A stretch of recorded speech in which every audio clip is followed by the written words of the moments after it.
I want to welcome everyone to the panel on faith, family, and values.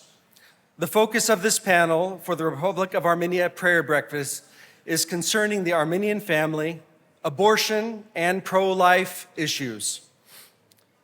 So why are we giving an entire panel discussion to these issues, and especially abortion? Let me summarize the issue at hand. This is not hyperbole, and this is not exaggeration. Armenia will not exist in 100 years if we do not stop abortion now.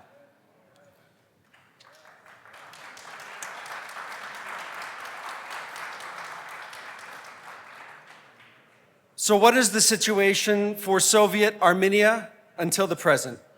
In Armenia, as in all former Soviet countries, induced abortion was the primary means of fertility control for many years. Induced abortion was first legalized in the Soviet Union in 1920, but was banned in 1936 as a part of a pro-natalist policy. This decision was reversed in 1955 when abortion for non-medical reasons was again legalized throughout this former Soviet Union.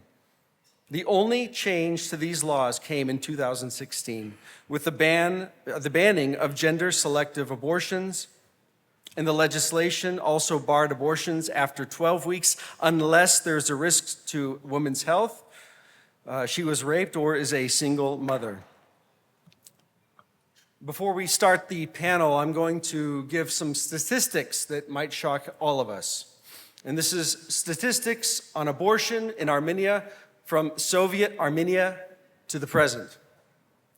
Total abortions of Armenians in Soviet Armenia from 1955 to 1991 is 1,361,010. Total abortions of Armenians in the Republic of Armenia from 1992 till 2024, 463,285. The grand total of abortions of Armenians from 1955 to 2024 is 1,824,295. That's average abortions per year for 69 years is 26,439 per year. Average abortions per day in Armenia are 72.44. Average abortions per hour, 3. On this panel, we all agree that a Soviet atheistic worldview should not be guiding the laws for the people of Christian Armenia. These non-Christian laws have brought only death and a curse. In Armenia, there is a declining birth rate anywhere from 1.3 to 1.6. At a net population decline of 7.5% per year, it will take about 107 years for the population of Armenia to drop from 3 million to roughly 1,000 people. 49 years from now, if we continue at this rate, there will be 1 million in Armenia. 79 years from now, 100,000. And then if we go to 100 years from now, like I said before, 1,000. If the death rate stays this high and birth rate this low, the population of Armenia will collapse to nearly zero in a century. This is an existential crisis and national security threat that is worse than Azerbaijan or Turkey's ambitions for Armenia. Because of these realities we are facing in Armenia, this will be a longer panel and probably the most comprehensive panel today. The gravity of the situation calls for experts in the fields of psychology, medicine, theology, sociology, and law. And today we have gathered these experts to inform, challenge, and implement change and reform for the blessing of Armenia's future. The format will be different, as each expert will present his or her field and experience in a speech. This will be followed up at the end by pre-prepared questions by me, the moderator. The panelist speeches will be published online in both Armenian and English languages.